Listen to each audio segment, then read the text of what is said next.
সালাম আলাইকুম। নির্বাচন ডাকসু জাকসু শেষ হলো। এখন আপনাদেরকে কিছু কথা বলা জরুরি। আসন্ন সংসদ নির্বাচন আছে। সেই নির্বাচনে বিএনপির অবস্থা কি হবে, তাদের অবস্থান কি হবে, তাদের দলীয় যে পলিসি সেটা কেমন হবে, সে বিষয়গুলো নিয়ে একটু আলোচনা করা দরকার। আমরা গেল 5 তারিখ থেকে 5ই আগস্টের পর থেকে যদি নাকি বিএনপির সভা সমাবেশ বক্তব্য স্লোগান এগুলো শুনি, তাহলে মনে হবে যেন একটা আওয়ামী লীগের স্লোগান শুনছি, একজন আওয়ামী লীগের মানুষের বক্তব্য শুনছি। মাওলানা ভাসানী বলেছিলেন যে দাদারা যখন তোমাদের প্রশংসা করবে তখন তুমি বুঝবা যে তোমার দেশের বিরুদ্ধে গিয়েছ। আপনাদেরকে আওয়ামী লীগ এই হেরে যাওয়ার পরে আওয়ামী লীগ যে পরিমাণে অনুশোচনা, যে করুণা দেখাচ্ছে আপনাদের প্রতি, এটাতে বোঝা যাচ্ছে যে আপনারা এই দেশের বিরুদ্ধে অবস্থান নিয়েছেন। আমরা এই ডাকসু নির্বাচনে সরাসরি কোনো দলের পক্ষে যেতে চাইনি। ডাকসু নির্বাচনের আগে আপনাদের যে ক্যাম্পেইন, এই গেল 1 মাস ব্যাপী, এই ক্যাম্পেইনে আপনারা একটা জিনিস পরিষ্কার করেছেন যে এই দেশকে আপনারা আবার সেই আওয়ামী লীগের মতো বিভাজনের রাজনীতির দিকে ঠেলে দিতে চান। আমার তো ভাই বিএনপি নাই, জামাত নাই, আমি তো কোনো দল করি না। আমার দল একটা, আমি আগে বলেছি আমি এন্টি ইন্ডিয়ান। আপনি সেই ইন্ডিয়ানকে যখন, ইন্ডিয়ান ন্যারেটিভকে যখন আপনি প্রতিষ্ঠিত করতে চাবেন, আপনি যেই হন, আমার বাপ হইলেও আমার যায়ও না আসেও না, আমি তার বিরুদ্ধে অবস্থান নেব। যা মন চায় করতে পারেন, মায়েরা ফেলতে পারেন, যা মনে চায় করেন, কোনো সমস্যা নেই। এই যে নির্বাচনে দেখেছেন না, সাদিকের পক্ষে অবস্থান নিয়েছে শেষ পর্যন্ত। বলি, নির্বাচনটা শেষ হওয়ার পরে আজকে 4-5 দিন হলো, সাদিক কায়েম এখন পর্যন্ত 1 মিনিট সময় পায়নি আমার একটা কল দিতে।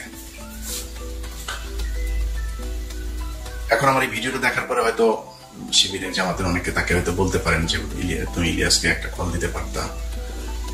আমার সাদিক কায়েম যেই জায়গায় আছে, যেটা করছে, আমি এটা পছন্দ করি। সাদিক কায়েমের জন্য আরো দোয়া থাকলো, সাদিক কায়েম আরো অনেক উপরে উঠা যাক। সাদিক কায়েম যেই কাজ করছে আমি তার ওই কাজে কোনো না কোনো ভাবে সহায়তাই করবো। কিন্তু পৃথিবীতে যতদিন বেঁচে থাকবো তার সাথে আমার জীবনে কোনোদিন কথা হবে না। তার দরজা আমার কাছে, আমি বিশাল প্রভাবশালী ক্ষমতাশালী কিছু না, কিন্তু তার দরজা আমার জন্য সারা জীবনের জন্য বন্ধ। আমি জামাতের কাছ থেকে টাকা পয়সা নিয়া, শিবিরের কাছ থেকে টাকা পয়সা নিয়া তারপরে পক্ষে কথা বলিনি। এটা আমার শরীরের, এটা আমার রক্তের মধ্যে, বললেন না যে আমার রক্তের গ্রুপ হচ্ছে ইন্ডিয়া নেগেটিভ। আমার শরীরে আগুন জ্বলতে থাকে এই যে মুক্তিযুদ্ধের পালছাল নিয়ে যখন কিনা কথাবার্তা বলে। এটা ইন্ডিয়া পাকিস্তানের যুদ্ধ, ইন্ডিয়া নিজে স্বীকার করেছে। পাকিস্তানিরা ইন্ডিয়ানদের হাতে লিখে দিয়ে গেছে, আমাদের ওখানে কারোর থাকতে দেওয়া হয় নাই, তারা জাতীয় সঙ্গীত বানিয়ে দিয়ে গেছে। এই ধন ফোন নিয়ে তারপরে আপনি বিশাল ফিরিতি ভালোবাসা ইস্যু করি আমি এই মুক্তিযুদ্ধের মধ্যে। এটা কোনো মুক্তিযুদ্ধ না, এটা ভারত পাকিস্তান যুদ্ধ আমাদের এক দেশ থেকে আরেক দেশের হাতে লিখে দিয়ে গিয়েছে। এই 25-24 যে 5ই আগস্ট, এটা হচ্ছে আমাদের বিজয় দিবস। আবার যদি সেই পিছনে যাইতে চান তাহলে বারবার আপনাদের বিরুদ্ধে অবস্থান নেব। এইখান থেকে বের হয়ে আসতে হবে। আপনারা নির্বাচনগুলো থেকে মনে করেছিলাম শেখার চেষ্টা করছেন। নির্বাচনের পরের আপনাদের বড় বড় নেতাদের কিছু বক্তব্য শুনলাম, শুনে যেটা মনে হলো যে আপনারা সামনের নির্বাচনে, আসন্ন নির্বাচনেও আমাদেরকে ঠেলে দিচ্ছেন জামাতের দিকে। যদি এটা হইতে থাকে, সুস্পষ্টভাবে বলে দিচ্ছি, আমরা ঠিক আবার সেখানে চলে যাব। নির্বাচনে হারলেন, বললেন কারচুপি করা হয়েছে। ভাই, আওয়ামী লীগের মতো ডাকাতি করা সম্ভব এখানে। চোর করে যারা মন চায় তারা ডিক্লেয়ার করে দিবেন, ওই পরে মেকানিজম করবেন, সেটা হইতে পারে। ঢাকা বিশ্ববিদ্যালয় কিংবা বাংলাদেশের কোনো বিশ্ববিদ্যালয়ে ভোট কারচুপি করা সম্ভব না। ডাকাতি করে নিয়ে নিতে পারেন, রেজাল্ট নিয়ে নিতে পারেন, ভোট মানুষ দিবে, যারটা সেই দিবে, এটা ঠেকানো সম্ভব না। ইভেন আওয়ামী লীগের সময় এটা সম্ভব হয়নি। সবাই ভোট দিয়েছে, পরে যায় তাদের মতো করে একটা রেজাল্ট তারা বলে দিয়েছে। এখন কারচুপি করে তারপর কথা বলে আপনারা সরে গেলেন। যদি কারচুপি হইতো তাইলে ছাত্র শিবিরের চাইতে ছাত্র দলের বেশি শক্তি, পুলিশের শক্তি এগুলি বেশি না? ওই ব্রাহ্মণবাড়িয়া থানার ওসি তিনি পোস্ট করেছেন ছাত্র দলের পক্ষে ফেসবুকে, তার একটা ফেসবুক পোস্টে দেখলাম। আপনাদের লোকজন তো বেশি, জামাতের লোকজন তো কম, আপনাদের সাথে পারতো না। আরেকটা হচ্ছে আওয়ামী লীগের লোকজন নাকি, চান্দা আব্বাস ভাই বলেছেন, চান্দা আব্বাস বলে যে আওয়ামী লীগের, ছাত্রলীগের সবাই নাকি শিবিরকে ভোট দিয়েছে। চান্দা আব্বাস ভাই, ছাত্রলীগের লোকজন যদি শিবিরে ভোট দিত তাহলে জগন্নাথ হলের মধ্যে 1200-র উপরে ভোট আবিদ আর মাত্র 10টা ভোট সাদিক পেত না। এটা প্রমাণ করে যে এই দাদারা এখনো পর্যন্ত সেই আওয়ামী লীগের দিকে তাকিয়ে আছে, এবং আওয়ামী লীগ আপনাদেরকে পছন্দ করেছে বলেই তাদের ছাত্র সংগঠন আপনাদেরকে ভোট দিয়েছে। দাদারা এবং ছাত্রলীগের সবার ভোট আপনারা পেয়েছেন। এই যা ভোট আপনারা পেয়েছেন, এটা মাত্র ছাত্র দলের সক্রিয় কিছু লোকজন আছে আর দাদারা আর আওয়ামী লীগ, এই ভোটগুলি আপনাদের ভিপি আর জিএস প্রার্থীরা পেয়েছেন। কেন এরকম হইল? সেটার জন্য আপনারা এই দুইটা কারণ খুঁজে পেয়েছেন। আসল কারণ সেটা না। 5 তারিখের আগে ছাত্রলীগ এই বিশ্ববিদ্যালয়গুলোতে এমন কিছু নাই যেটা করে নাই, সেই একই কাজ আপনারাও করেন নাই। আপনাদের ছাত্র সংগঠন সেই একই কাজ করেছে যেটা ছাত্রলীগ করত। এই জন্য তো এতগুলো মানুষ মারা যায় নাই। এই দেশের ছাত্র সমাজ, সাধারণ মানুষ আগের রাজনীতি সহ্য করবে না। ছাত্র শিবির কি করেছে? তারা যখন দেখেছে যে তাদের এখানে থাকা সম্ভব না, তারা গুপ্ত রাজনীতি কৌশল বেছে নিয়েছে। তারা সেই হলে থেকেছে, ছাত্রলীগের পাশে থেকে থেকে তারা সেখানকার রাস্তাঘাট, অলি গলি, রাজনীতির ধরন, ছাত্রদের মনোভাব সবকিছু তারা বুঝে তারপরে 5 তারিখের পরপর তারা ছাত্রদের জন্য বাস, ছাত্রদের জন্য পানির ট্যাপ, ছাত্রদের আবাসনের সুযোগ সুবিধা, ব্যক্তিগত সমস্যা, পারিবারিক সমস্যা কার কি আছে, এই সমস্যা সমাধানের চেষ্টা করেছে। বিভিন্ন জায়গায় গুরুত্বপূর্ণ পদে তাদের লোকজনকে বসানোর চেষ্টা করেছে। আপনাদের ছাত্র সংগঠন কি করেছে জানেন? টিএসসির চায়ের দোকান, শাহবাগের ফুলের দোকান, ওইদিকে নিউ মার্কেটের ফুটপাতের দোকানপাট, এগুলো থেকে চান্দা নেওয়ায় ব্যস্ত ছিল। কে কত খাবে সেটা থেকে। আপনাদের এই ছাত্রদেরকে দেখভালের জন্য আপনাদের যাকে দায়িত্ব দিয়েছেন মহামান্য তারেক রহমান সাহেব, তিনি এবং তিনার পুলিশ কর্মকর্তা স্ত্রী মিলে যে লুটপাট করেছে তারেক রহমান, আপনার সেই আগের আরেক গিয়াসউদ্দিন আল মামুন আপনার আশপাশে অনেকগুলো জড়ো হয়ে গিয়েছে। তার রেজাল্ট আপনারা এই ডাকসুতে পেয়েছেন। এখন যদি আপনারা মনে করেন যে না, আমরা তো এই ইয়ে করেছে, কি বলে, কারচুপি আর ইয়ের কারণে আপনারা হেরে গিয়েছেন, এটা যদি মনে করে তারপরে ওইভাবেই যদি সামনে নির্বাচনে যেতে চান, তাহলে ভুল করবেন। আপনাদের যে বয়ান এখন আপনারা শুরু করেছেন আওয়ামী লীগের মতো মুক্তিযুদ্ধ কেন্দ্রিক দুই দিকে বিভক্ত করে তারপরে আপনারা ক্ষমতায় চলে আসবেন, ওই ট্যাবলেট বাংলাদেশের মানুষ আর খাবে না। ভারতের বিরোধিতা করে জিতা যায় না, এটা এতদিন ধরে এই যে এক ন্যারেটিভ আপনারা বলতেন না, এই ন্যারেটিভ বাংলাদেশে আর চলবে না। এটা প্রমাণ হয়ে গিয়েছে ডাকসুতে। সরাসরি ভারতের বিরুদ্ধে অবস্থানে আমরা বলেই দিয়েছি। পাকিস্তানের প্রার্থী বলেছে আমি সাদিক কায়েমকে, খুব খারাপ লাগে, খুব কষ্ট লাগে। পাকিস্তানি স্বীকার করলো, অনেকে এটা নিয়ে আবার ওনাদের গ্রুপে ওনাদের ভেতরে আবার খুব ই করে, কত সাহস, কত কিছু বললো। আমাদের মা বোনেদের 2 লক্ষ মা বোনকে তোর মারে পাকিস্তানিরা লাগিয়েছে রে, তোর মারে ইয়ে টেস্ট আন, তোর কোন কোন মাকে বোনকে কার আওয়ামী লীগের কার মা বোনরে ধরে নিয়ে তারপরে ই করছে নিয়ে আয়। বাট তারপরে তর্কের খাতিরে ই করি বাচ্চার জন্য।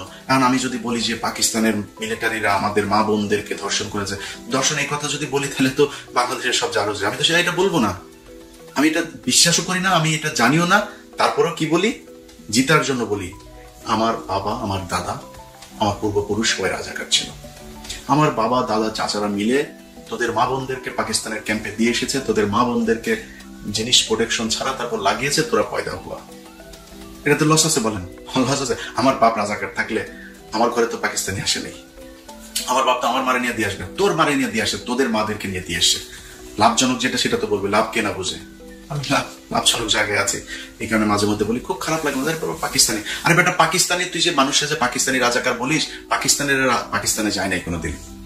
পাকিস্তানের রাজাকার যাদের বলিস তারা যায় নাই। তোদের হিন্দুস্তানের রাজাকাররা সব এখন থেকে হিন্দুস্তানে আছে, সব ওইখানে গিয়েছে। সমস্যা হইলেই দৌড় দিয়া তোরা ওইখানে যাস সারা জীবন। তোরা হচ্ছে দাদাদের পয়দা। এই দাদারা তোদেরকে বর্ডারের ওই পারে গিয়েছিলি, তারপর ওইখানে যাওয়ার পরে তোদেরকে প্রোডাকশন দিয়ে দিয়েছে, এখনো তোরা সেই রক্তের টান ভুলতে পারিস না। তো এই দাদাদের যেই রক্তের টানে যারা এই দেশে রাজনীতি করে তাদের সংখ্যা কিন্তু কম, খুব কম সংখ্যক লোকজন এই আপনাদেরকে ভোট দিতে পারবে, যাদের ভোট আপনারা নিতে চাচ্ছেন। এর বাইরে কিন্তু আর কারো ভোট পাবেন না। অতএব ওই ন্যারেটিভ থেকে আপনাকে বের হয়ে আসতে হবে। বিএনপি যদি মনে করে যে শুধুমাত্র আমরা আওয়ামী লীগের মতো এই পলিসি খাটায় তারপরে নির্বাচনে গিয়ে পাশ করে আসবো, তাহলে বিএনপিকে মাথায় রাখতে হবে তাদের অবস্থা, তাদের ভবিষ্যৎ এই আওয়ামী লীগের যা হয়েছে সেরকমই হবে। সিদ্ধান্ত আপনাদের, সিম্পল, খুবই সিম্পল ইকুয়েশন। যেটা আপনারা মেনে নিতে চান আপনাদের সিদ্ধান্ত, আপনারা যেদিকে যাবেন এবার যান। আমরা বাংলাদেশের মানুষ, আমরা যারা কিনা এই মুক্তিযুদ্ধের এইসব এই বয়ান টয়ান এগুলোর ব্যাপারে যাদের অ্যালার্জি আছে আমাদের, আমরা আপনাদের এই মুক্তিযুদ্ধ নিয়ে খুব কাজ করতে চাই। আমরা এখনো চাই মুক্তিযুদ্ধে কতজন মানুষ মারা গিয়েছে খুঁজে বার করেন, মুক্তিযুদ্ধে কতজন নারী ধর্ষিত হয়েছে, আদৌ হয়েছে কিনা সেটা খুঁজে বের করেন, কতজন রাজাকার ছিল, কারা মুক্তিযোদ্ধা ছিল, আদৌ কোনো মুক্তিযোদ্ধা ছিল কিনা এটা আমরা দেখতে চাই। ভারত আসলো, আসিয়া তারপরে আপনাদেরকে 13 দিনে যুদ্ধ করে দেশ দখল করে নিয়ে তারপর আপনাদেরকে বললো এই না তোমরা স্বাধীন হয়েছে, আর তোমরা স্বাধীন হয়ে গেলা। কিসের বারের স্বাধীনতা? এটার নাম স্বাধীনতা? একজন রাজনীতিবিদকে উঠায় নিয়ে চলে যায়, ট্রাইব্যুনালে সাক্ষী দিতে এসে সাক্ষীরে উঠায় নিয়ে চলে যায় ইন্ডিয়াতে, গুম করা হয়, খুন করা হয়, ভারতীয় বাহিনী সরাসরি এসে এই দেশে কিলিং করে দেওয়া যায়। এটার নাম বালের স্বাধীনতা রে। এরকম স্বাধীনতায় হিসু করি। তোদের কাছে এটা স্বাধীনতা মনে হইতে পারে, কারণ তোরা তো তোদের তো পয়দা করে দিচ্ছে, তোদের মাদেরকে লাগায় তারপরে তোদের পয়দা করে দিচ্ছে। এই জন্য তোরা মনে করিস তোদের জন্য ওইটাই তোদের দেশ। আমার দেশ তো ওইটা না। আমি পাকিস্তানিও না, হিন্দুস্তানিও না, আমি বাংলাদেশ চাই। যেই কারণে বাংলাদেশের পক্ষে কথা বলি। কোনো দেশের, আমার যদি এখন কোনো সমস্যা হয়, জাপানের সাথে আমেরিকার সমস্যা ছিল না, জাপানের সাথে এখন সবচেয়ে মিত্র দেশ হয়েছে জাপান। আর পাকিস্তানের সাথে আমার সমস্যা ছিল, পাকিস্তানের সাথে আমরা আলাদা হয়ে গিয়েছি। পাকিস্তানের কাছ থেকে আমার এখন সুবিধা পেলে আমি নিব, পাকিস্তান আমার কাছ থেকে সুবিধা পাইলে নিবে। পাকিস্তান আর বাংলাদেশ দুই দেশের মানুষ মিলেও যদি কান্নাকাটি করে, তাও কোনোদিন এই দুই দেশ এক হবে না। এরা কথায় কথায় পাকিস্তানি। এসব কাজাখুরি আলাপ বন্ধ করতে হবে। আপনাদের মূল দল যেটা আছে, সেই দলের ডাকসু তো গেলই, তো ছাত্রদল তো তাও সেইভাবে ঢাকা বিশ্ববিদ্যালয়ের পোলাপানের কাছ থেকে তো চান্দা টান্দা নিতে পারে না। কিন্তু জাতীয় নির্বাচনে আপনাদের মূল বয়স্ক শয়তান যেগুলো আছে সেগুলো তো ইয়েতে যাবে, ওই নির্বাচনে অংশ নিবে। তারা সারা বাংলাদেশে এমন এক চাঁদাবাজের রাজত্ব তৈরি করেছে, এগুলো আমরা বললে আপনাদের কাছে খারাপ লাগবে, আমাদেরকে মনে হবে আমরা পাকিস্তানের লোক বলে তারপরে ট্যাগ দেওয়ার চেষ্টা করবেন। বাট এই ডিজাস্টার আসার আগে কথাগুলি একটু মাথায় রাখেন। যারা 2 দিনের এখন বিএনপি দাবি করে চামচামু করে, তারা আপনাদের বিপদের দিনে থাকবে না। আমাদের মুখ থেকে কোনোদিন জিয়াউর রহমান, তারেক রহমান, খালেদা জিয়া, তাদেরকে না খারাপ সময় কোনোদিন খারাপ কথা বের হয়নি, তাদের মুখ থেকে বের হয়েছে। নাকে খত দিয়েছে, খত দিয়ে আওয়ামী লীগে যুক্ত হয়েছে। আবার আমরা যাইনি। আজকে যারা দৌড় দিয়ে গিয়ে চেয়ার নিয়ে বসেছে, তারা দেশে যাইতো, আসতো, বিদেশে থেকেও তাদের সমস্যা হয়নি। কিন্তু আমরা কথাগুলি বলছি আপনাদের ভালোর জন্য। যদি মনে করেন নেয়ার মতো নিয়ে সেভাবে চলেন। যারা এই বুড়া শয়তানগুলো আপনাদের আছে, এগুলি যে সামনে নির্বাচনে যাবে, এলাকায় আপনাদের যে অবস্থা, যে ইমেজ, একটু খোঁজ নিয়ে দেখেন। আপনাদের যে পুলিশ টুলিশ গোয়েন্দা সংস্থা বিভিন্ন জায়গায় বসে আছেন, এগুলো তো সব আপনাদের নিজের লোক না, তো টাকা পয়সা নিয়ে আপনাদের লোকজনরা বসিয়ে দিয়েছে। এরা আপনাদের সত্যি তথ্য জানাবে না, গোয়েন্দা তথ্য কি আসলে ওই খবরটা আপনাদেরকে জানাবে না। যাই হোক, অনেক কথা বললাম। বিষয়ের মূল কথা হচ্ছে যে বিএনপি ভাই, আমি নির্বাচনের পরে আমার এটা বললাম যে জামাতের আমিরের সাথেও কথা হয়েছিল ডাকসু নির্বাচনের পরে। ওইখানে বিএনপির কোনো লোকজন ছিল না। আমি ওনাকে বলেছি যে ভাই, আমার মনে হয় এই মুহূর্তে বিএনপির ক্ষমতায় আসা উচিত। আমি ডাকসুতে আপনাদের পাশে ছিলাম, কিন্তু আমি জাতীয় নির্বাচনে আমি এখনো চাই বিএনপি ক্ষমতায় আসুক। কারণ এই যে একটা যে সময়টা যাচ্ছে, এই সময়টাতে আন্তর্জাতিক বিশ্ব যেন আমাদেরকে ইসলামী কোনো ট্যাগ দিতে না পারে, এটার জন্য আমাদেরকে ইতে আসা উচিত। বিএনপি ক্ষমতায় আসুক। বিএনপি ভুলভাল করবে 5 বছর পরে, তারপর জামাত ক্ষমতায় আসুক। এই 5 বছরে বাংলাদেশ গুছিয়ে নেবে, এটা আমার বিশ্বাস। যে কারণে তাদের একটু ধৈর্য ধরে আমি বলেছি যে আপনারা, আমি চাই যে বিএনপি কে আসবে সেটা বাংলাদেশের মানুষ ডিসাইড করবে, এটা আমার কিছু না। কিন্তু আমার যদি এখন বিএনপি যদি মনে করে যে আমাদের মতো করে চলবে, তাহলে বিএনপির পক্ষে থাকবো। আর যদি বিএনপি মনে করে সেই আওয়ামী লীগের মতো ইন্ডিয়ার কথা শোনা তারপরে ক্ষমতায় আসবে, ভাই, ইন্ডিয়ার বিরুদ্ধে যায় ক্ষমতায় আসা যায় না, এই কথা এখন আর বাংলাদেশের মানুষ কিনবে না। আপনাদের বিশ্বাস করা উচিত। অতএব আপনারা ফিরে আসেন, ফিরে এসে তারপরে জনগণ যেটা চায় সেটা মেনে নেন, জনগণের মতো করে চলেন, জনগণের ভোট অবশ্যই আপনারা পাবেন।